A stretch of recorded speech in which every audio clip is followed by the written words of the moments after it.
குடிங்க மாப்பிள்ள போதும். சிவசாமி, நாங்க கிளம்புறோம். ஒண்ணும் கவலைப்படாதீங்க, தீபாவளியை ஜாம் ஜாம் கொண்டாடிடலாம். நீ இருக்கும்போது எங்களுக்கு என்ன கவலை? சரி மாப்பிள்ள, அவங்கள அனுப்பிச்சு வந்துடுறேன். சரிங்க மாமா.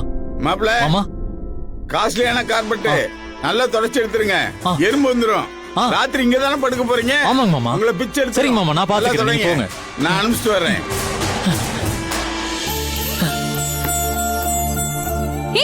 சரவணா, எந்திரி. என்ன பண்ணிட்டு இருக்க? இல்ல, காபி கொட்டிருச்சு பூங்குடி. உனக்கு அறிவில்ல? காஃபி கொட்டிருச்சுன்னா என்ன கூப்பிட வேண்டியதானே? அத வேட்டிலையும் துண்டுலையுமா துடைப்பாங்க?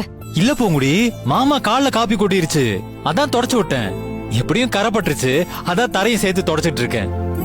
என்ன சரவணா, காஃபி அதுவா கொட்டுச்சா இல்ல? நீ என்ன கேக்குற எனக்கு புரியல. இல்ல, காஃபி அதுவா கொட்டுச்சா இல்ல யாராவது கொட்டி விட்டாங்களா? ஏய், என்ன பேசுற நீ? காபி யாராவது வேணும்னே கொட்டுவாங்களா என்ன? சில பேர் கொட்டுவாங்க சரவணா. ஐயா, நீ போ, தேவையில்லாம ஏதாவது பேசிட்டு இருப்ப. நீ முதல்ல ஓரமா போய் உட்காரு. போ போ. ஏய், போ, பூங்குடி. உட்காரு.